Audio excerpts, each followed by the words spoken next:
Really excited about the class we signed today. 9 total, 4 Texas high school kids, 4 that previously played Texas high school football that we got to come back to the state, and then 1 transfer. So really excited about these guys. Like I talked about, the foundation of this team is going to be from Texas high school programs, and we're going to recruit Texas like our hair is on fire. So just really excited about these guys and moving forward.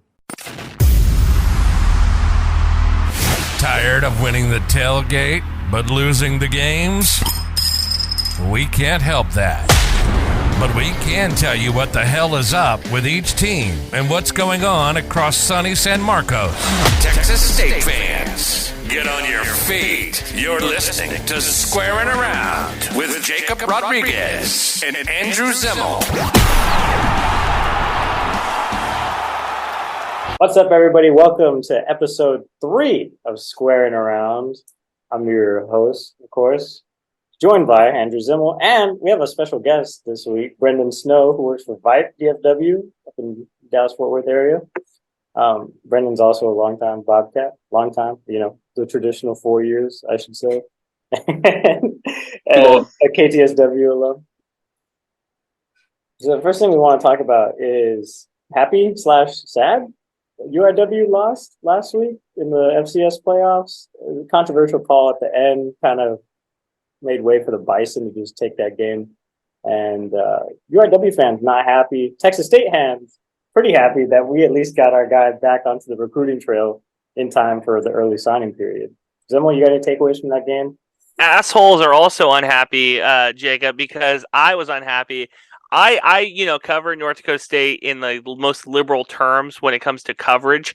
I was hoping that the Bison would lose because I thought it'd be funny to see Fargo fans go home sad. I root for the most amount of misery. Right now it's 11 below there with like 17 and a half feet of snow. So to have those fans go and lose to Incarnate Word at home would have been spectacular for those of us that root for the most amount of chaos. I am happy, though, that Kenny can now focus on what's most important, bringing a Sunbelt second place trophy to San Marcos. That's where my goals are this year, Jacob.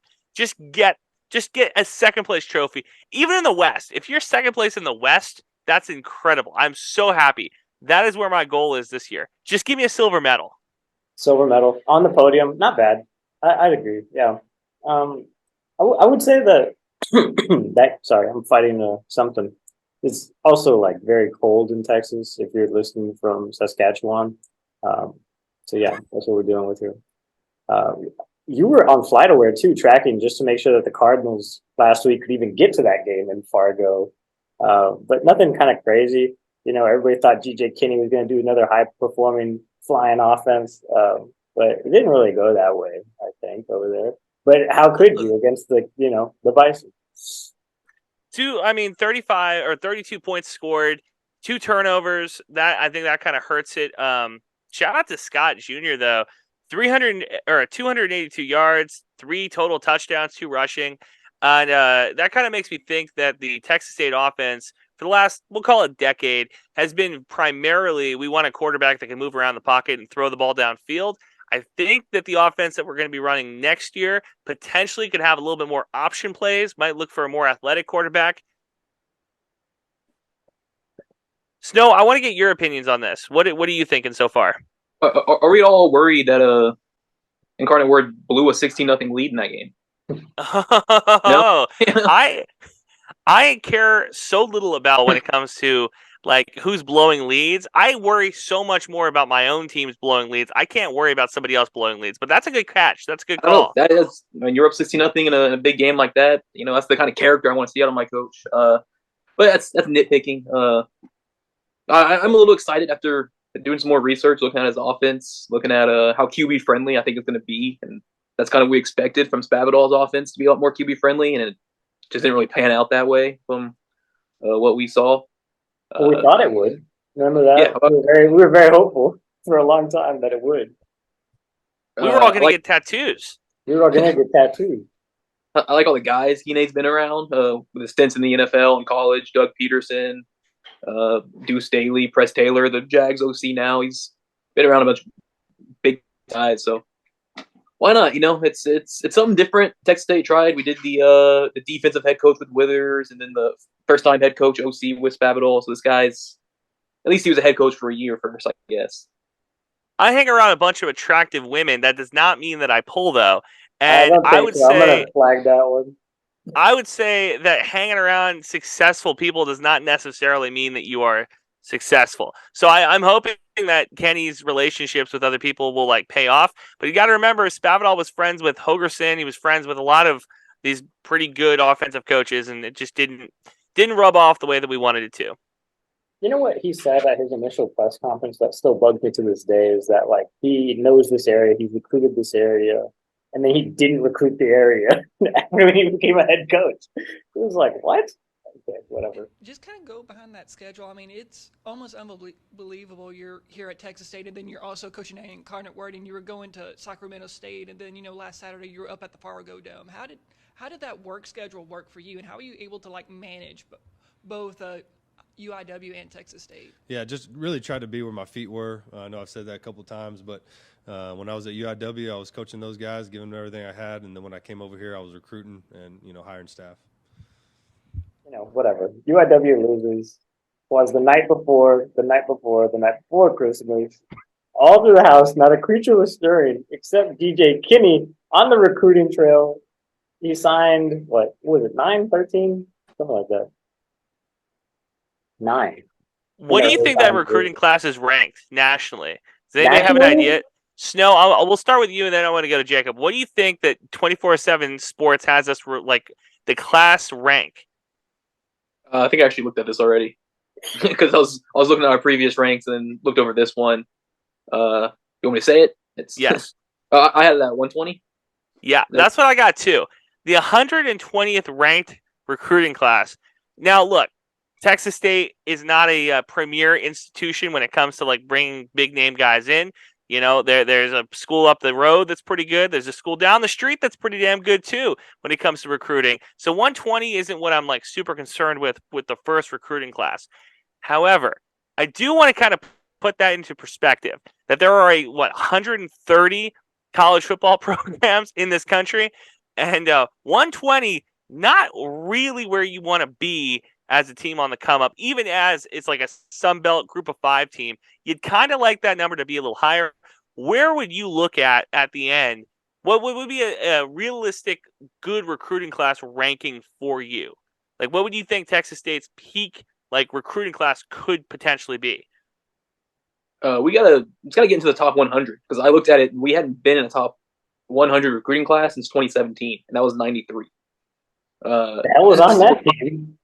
We were constantly in the back third of college football in recruiting, and probably one of the bottom 5 in our state. And we've said it forever. The sleeping giant, Texas State is. I was going through Dave Campbell's top recruits today. There's still a bunch of unrecruited kids and kids that committed to Sam Houston State, to Rice, the Permian Basin schools you should be competing with and getting these players from. And I'll never understand how that happens. Like Matt Rule at Nebraska was talking about it today, saying that like there's a bunch of kids that he wanted to get at Nebraska, then ended up going Division II, Division III, and he was like, we wish him nothing but the best. But I don't understand how that happens if you're Texas State. Don't you think that you would be kind of like, and look, the recruits we've gotten so far, shout out to those guys. I got a couple names written down here, but like you would think that the pitch would be, hey, scholarship, Division I school, games on ESPN Plus, games on the ESPN networks. Like you would think that the pitch would be pretty simple for these guys that are going to like Sam Houston State. You know what I mean? Well, they're going to jump up to FBS in a couple of years, but I don't know. It just is a head scratch to me why during the Spavital era, it just never kind of clicked. And if it doesn't click now, look, I'd love to come back to Texas. Make me the recruiting coordinator. I'd take the job really easy. I'd love to go to some high school cafeterias and stand on a table and be like, who wants to come to San Marcos? River! We need to bring Coach Marco Regalado home. Ooh. He's at Rice right now. And he just got JT Daniels over there. Yeah. Why? Okay. Yeah. Shout out. Now, you know what? That's a really good point. I love that. That's a really good point you made, Snow. We'll get Regalado on the podcast, honestly. Tease? Question mark? I would love to have him on, Jacob. I will say I will be semi-hostile towards him because I'm hostile to anybody that can play guitar. I think that I'm And has a insecure good- in that and is good in that looking. realm, but Yeah. I'd love to have him on. Oh, there was not just some players that GJ Kinney brought over too from UIW. There's also coaching because now our offensive coordinator is from UIW and our DC is from UIW. Brought a couple. I'm most excited about the running backs coach, to be honest with you. He came from Auburn as a player. That was pretty cool. He had a bunch of all-purpose yards and some other things over there. But Texas State has yet to establish the running game since I've been alive, basically.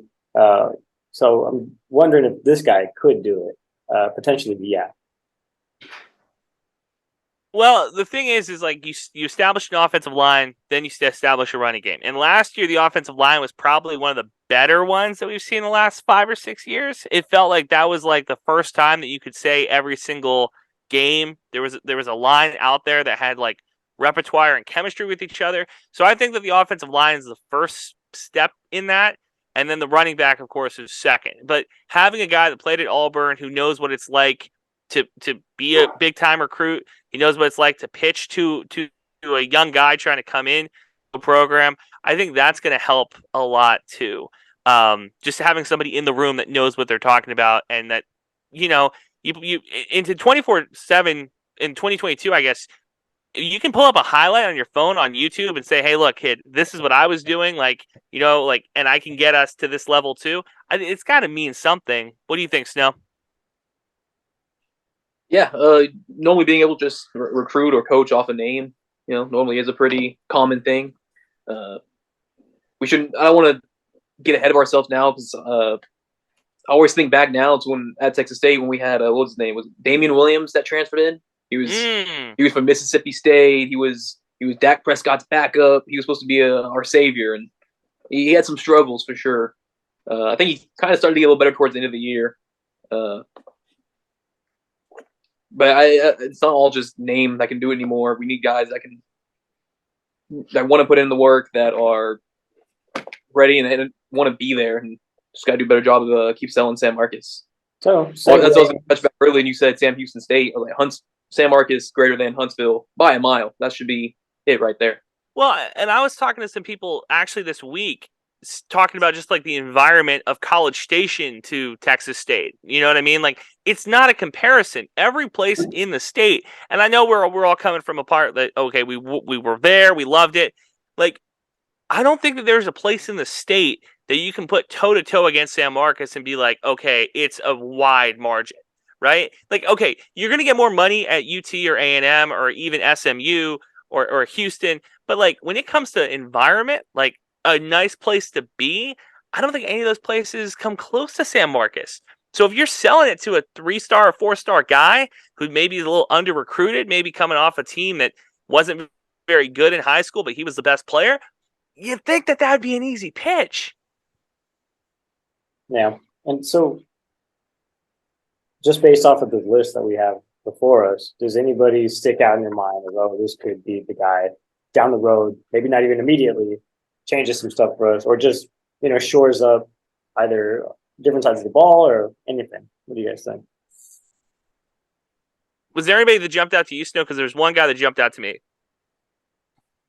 I was looking more at the transfer portal, maybe one of those two guys. Either Devin Wright or Cedric Roberts, one from Boise State, one from OU, and they both. Something I noticed early about the class was a lot of defense. You got a couple corners, D line. They're trying to build up that defense, and I think either currently leading Cedric Roberts right now from OU. He's from Pflugerville too, so he kind of gets to come back home a little bit.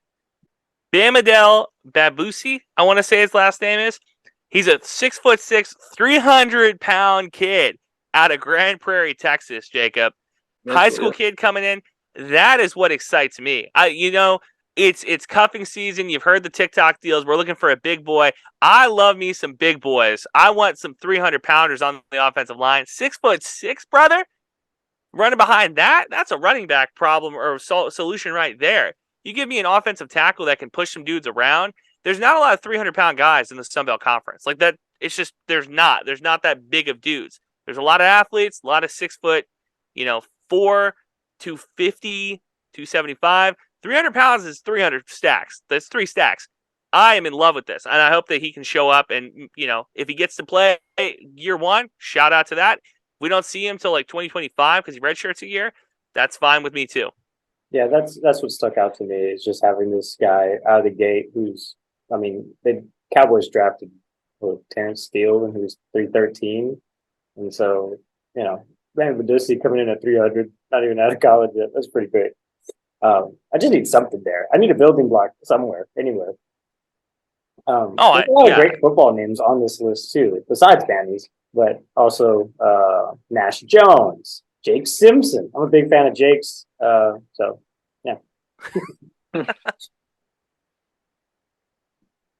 In the coaching hiring, did y'all like anything? We're surprised. I wasn't really surprised that he just basically brought his crew from UIW. So I've been kicking this can around, and I'll throw it to you guys. When Spavital was hiring his guys, and it was kind of like a hodgepodge all over of, the LinkedIn connections. I know X person, so now I'm going to hire this other person who they recommend. And he built the staff that way, and it didn't lead to any success. Now, Kenny's bringing his entire FCS staff with him, essentially. And at first, I kind of was like, I don't like that. I don't like having an FCS whole coaching staff who haven't coached at this like higher level, never coached in the Sun Belt Conference or any comparison conference. I don't really love what we're doing here with that. But I've come around to it, and I'm on board with it. I'm okay with it because there's going to be a level of trust and hopefully communication between these guys. That if something does go wrong, like say you start 1-3 or 1-4, and you're trying to turn the ship around, how do you get in? How do you solve those problems early in your conference schedule? I have trust that they have trust in each other that they can like figure it out versus guys who might not have been on the job for a year together. So I'm okay with it. I've changed my opinion. I'm enjoying this. I'm liking this a little bit more. Well, it's an insane example to make, but it's like if us three got a show on ESPN and they were just like, make it, like, we already know each other. We've had some success in the past. Like, it wouldn't be insane to be like, these guys may do okay to start out with. And chemistry too. Mm-hmm. Yeah, chemistry is important. And I think being a part of a winning culture and knowing what it takes to win, not just at the FCS level, but having that translate to any level really is, that's like, I think what they're looking for. He just wants guys initially that he could trust off the bat, Yeah, obviously needing the trust early, very important. We know these guys can win because we just saw what they did at FCS. I'm not saying like win like Saban, but they showed they could win. They could score points. They could put together game plans week in, week out. They can compete. Yeah, compete. And hey, most of these guys, they were on the staff 2 years ago when that UIW team beat a certain Bobcat team. We can't overlook that. Ine wasn't there. They took over the guest locker room and then made that the home locker room. That's embarrassing. And that's, I guess, part of the thing too, is that because some of these coaches have played in San Marcos, have recruited in San Marcos before, maybe that'll help. I don't know. I'm trying to be more optimistic. The last couple weeks, I've been pessimistic. The weather's turning. I don't want to become Scrooge McDuck. It's almost Christmas time. I'm trying to be a little bit more optimistic here. Well, the fact that this guy was able to get a not bad recruiting class in the timeline that he was given, while also coaching potentially for a national title, is kind of miraculous in itself. And they asked him about that at the press conference. I'm going to be sprinkling bites throughout this, I'm sure. But that was kind of like part of the thing, is that he was just always working. As soon as he touched down in San Marcos the first time, he just kind of kept going. And then anybody that he was recruiting at UIW, he also kept in the back mind for any potential job he got in the future. So not only could these guys have ended up at Texas State, potentially, everybody thought he was going to get that gig at Tulsa. Could that have been a thing? Yeah, maybe he could have just brought all these people to Tulsa with him. So it's not down in my mind that this dude's a great recruiter, and that's kind of what hyped me up about him in the first place, is because that's what he said day one. He's a great recruiter, and he's going to recruit Texas. And he's really good at Twitter, because if you're not following along, all you have to do is just scroll through his Twitter feed, and you can see all these interactions in real time. I don't know. I think that good at Twitter and posting the same GIF over and over and over again are two different things. True. But I'm okay with it. You know, not everybody is a social media manager.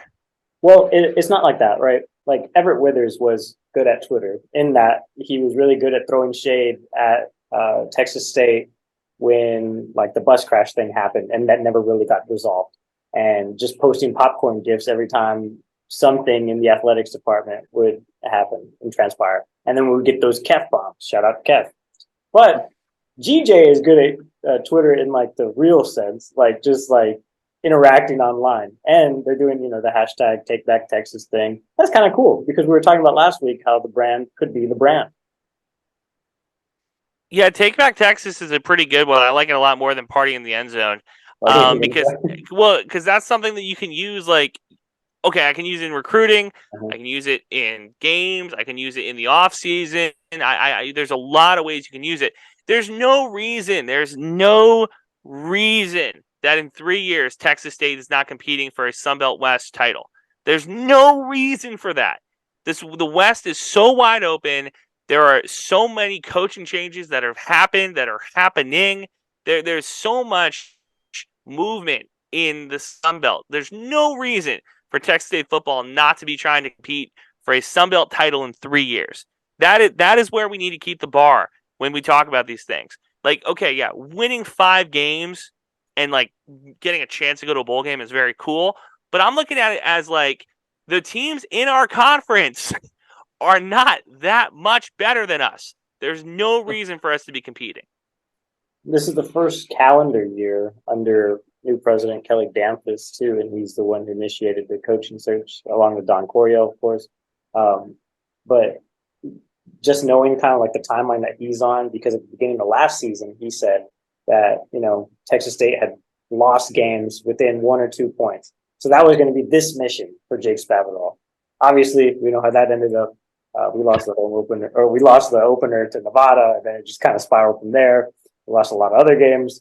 Won against App State, shout out. But, aside from that, it didn't really matter in large part. And so now, he's explained all these things to GJ and where we want to be as a program, even in a year. I don't know. I think that timeline is still kind of crazy to me. But Texas State is also holding out on like 4 or 5 people they think will sign either, on National Signing Day itself or not.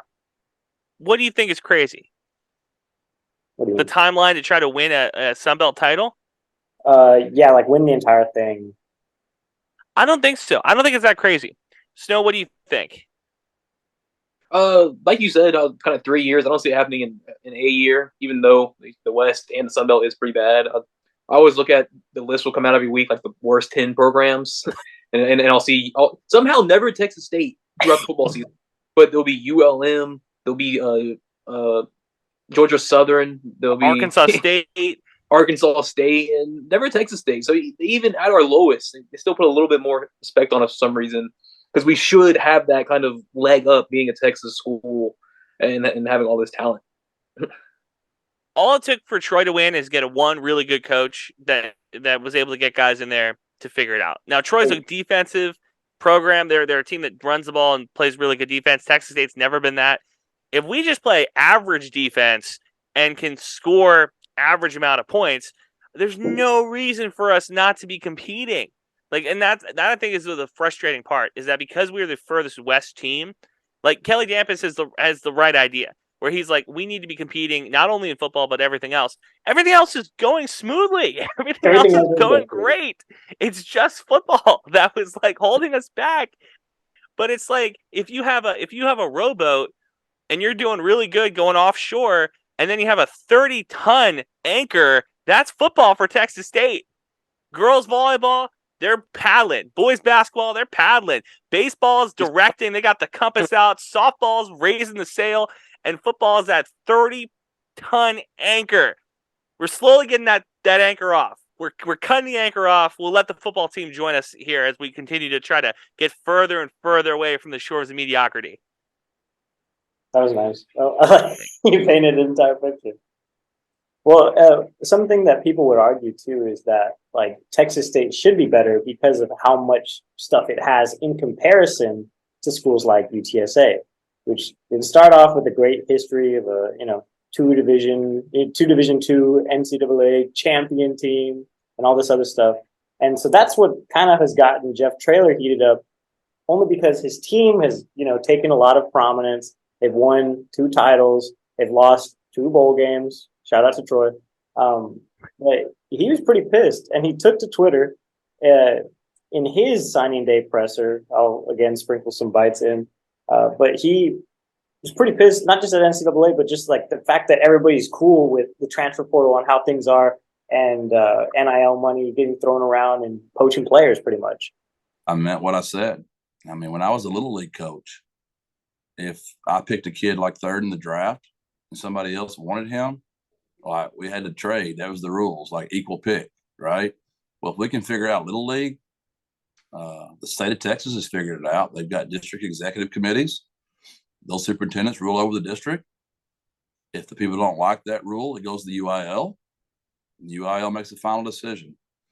If the state of Texas can regulate over 1,600 high schools, why can't we get an organization that can oversee 131 Division I schools? It just doesn't seem like it'd be that hard. Let's put some real thought into what's best for our game. Let's organize some rules.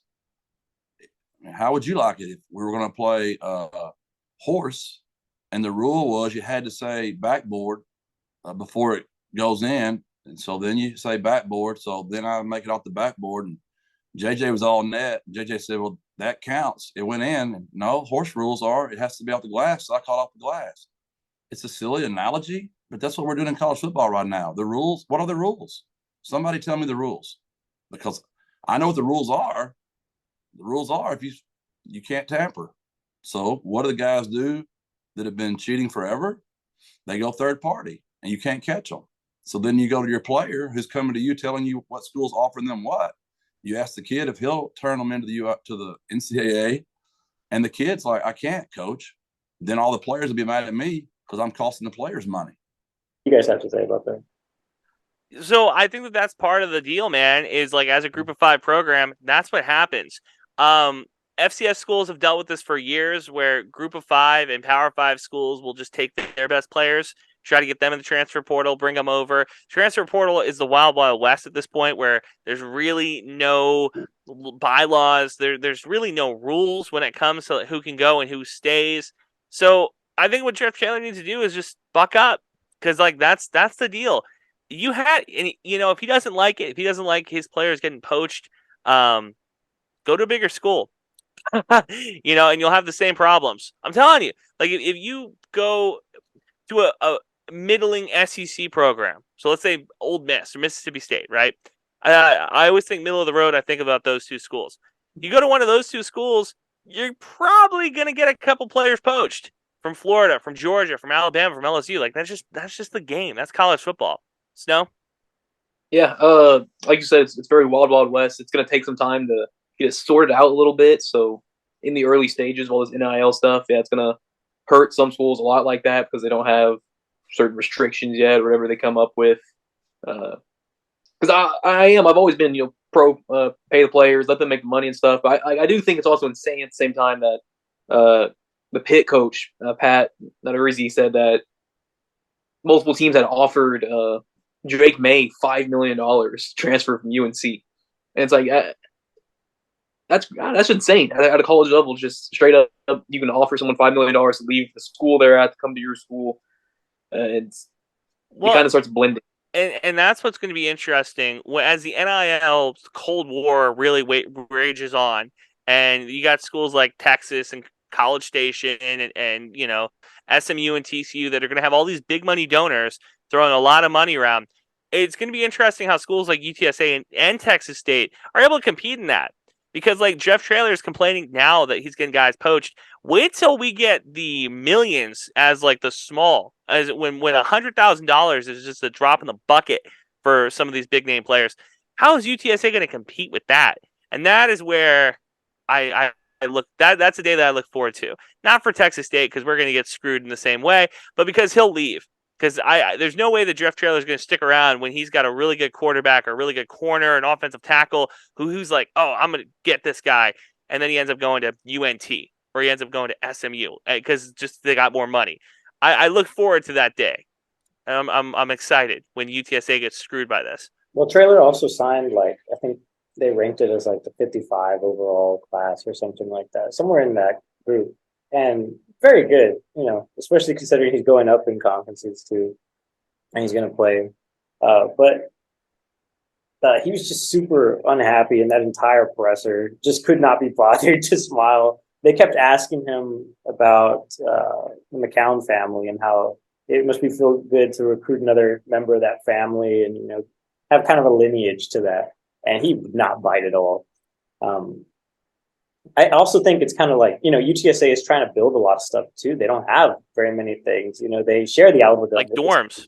Yeah, exactly. And so they got to build all this infrastructure that Texas State already has. So in that respect, Texas State does have a leg up because it has all this stuff, not necessarily dorms on campus, but at least a lot of developers want to build in San Marcos too, completely as separate from Texas State, but just to be in the same area as Austin as well. But also just to support student living at Texas State because, everybody just does that one and done kind of tour in the dorms unless you're an RA, and then you kind of move on. But UTSA is going to have to choose between either continuing to fund their football program at a very high level, or develop the rest of the university, basically. And they do also have other teams. They have the baseball team. They have a bunch of other teams that want new things and that are like, hey, what the hell? Football's getting a lot of love. Well, yeah, football is bringing in a lot of money right now. I can't turn on a college football radio show without Jeff Traylor's name getting mentioned once in the 3-hour show. He is one of the hottest names when it comes to coaching. So, F him. He's going to go somewhere. It's just a matter of time. I think that first P5 offer, right, was for Purdue. That's kind of a tough sell for a Texas guy. I wouldn't go to Purdue either. No. And the thing is, too, is that, like, if you're going to go somewhere, you want to go to a place where you're going to continue to get to recruit. So I don't think there are any schools in Texas, Power 5 schools, that are going to hire him off the bat. However, weird things have happened. Stranger things have happened in the state of Texas when it comes to football. Well, just like, like Spavital said, if he was now Traylor kind of has a mini coaching tree in Central Texas, like not even 40 minutes away from him. He's got Kenny building his own empire, hopefully. And, I don't know. Could be interesting, especially proximity based with those two schools. And they play this season. Maybe Trey was waiting for the Houston job. Don't know how long. Dana's still there. Don't know how long he has. and they're getting ready to move to the Big 12. That would be an incredible hire. I think it would burn out so quick, but that'd be a good hire for him. So we kind of breeze through the National Signing Day stuff. I don't want to go through each of these really, but I think it is worth mentioning, really. There's some of the signings. Do you have anything? I was saying we didn't have a lot. I'm intrigued that one of the first guys I didn't see was, I'm assuming they're all Keenan guys, obviously. The top rated guy for us, Chris Don Jr. He's a 5'7", 155 receiver. So I think a small, fast guy. Jacob's kind of guy. Also from Mesquite, which is where Keenan's from. So immediately I think is that going to be something we continue to see? Him kind of dipping more in the DFW. Since that's he's what up he here said. from That's what he Mesquite. said too. Is that he'll always recruit Mesquite. The first of the two commits that came down on Saturday, two guys from Mesquite. You're from Mesquite as well. Did that kind of go into recruiting them a little bit? You knew they were from there, and you used that to your advantage. There's no doubt about it. I've recruited both of these guys. I was Amarion's first offer when I was at UIW, and Chris I'd recruited for a long time, and I stayed recruiting him even when I was at UIW. I'm always going to lean on the high school coaches and everyone in that area that I know. I'm always going to recruit Mesquite very, very hard. So that was kind of cool. If he can get the DFW and actually get like one of the, like, let's say, just make a round number. Let's say there's 100 like great college football players in the DFW area, right? If he can get one of those guys every recruiting class, that's a win.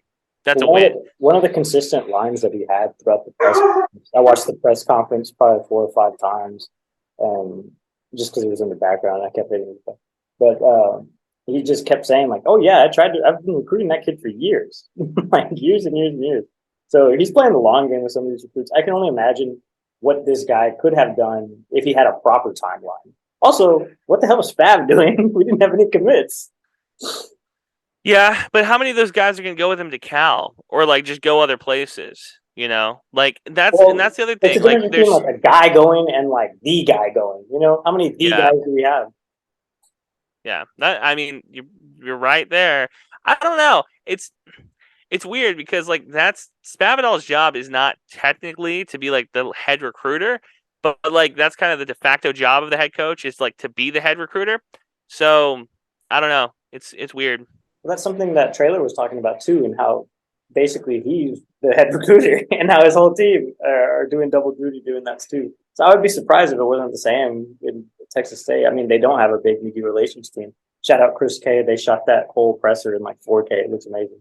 But there's only so many things that like 4 or 5 guys in that whole office can do. Yeah. Yeah, you know, it's all budgeting too. You know, how much money do you have for recruits? Not much, probably. Yeah. Unless they change the scoreboard at the baseball field to not the Chimmy's foul post, but HEB. And that's another thing too, is will some of these Texas companies kind of step up in the same way to support either UTSA, Texas State, UT, more than likely, though, I mean, they already do. Well, but the thing is like you can sell more. If you're Texas State, you can give smaller companies more for less money, right? So like you should do that. You should go for local Texas brands. And the other thing is a lot of the big national brands moving to the Central Texas area, how do you not have like I understand that Dell is always going to sponsor UT. How do you not have any of that money? How do you not have any of that like those like, you know, the Ubers, the Teslas? How is none of that money coming to Texas State? Like, you're not doing anything to try. Like, I imagine they made the phone call, but it's got to be more than just one phone call, right? Like when you're talking to these big brands. I don't know. We have a couple aces in the hole, right? We have George Strait. We have Randy. He doesn't care. We have a few other like people. No, I'm saying if this program ascends to crazy height, they go undefeated, right? They win a bowl game. They get ranked on the AP national. When am I getting my Alexis Texas OnlyFans NIL deal? There you go. That's what I need. I'm telling you, this is a sleeping giant in more ways than one. Every obvious thing about Texas State is a selling point. Snow? No, yeah. I was gonna ask about that. How do you guys think Texas State? How does a school like us use our limited NIL money best? What kind of guys do we go after with that? Is it like we're not gonna go get the top guy in Texas, obviously, with that? How do we use the money we have to win these little recruiting battles? I would say we persuade their siblings. Because it's like every once in a while, a younger sibling's better than the older one. Like we look at TJ and JJ.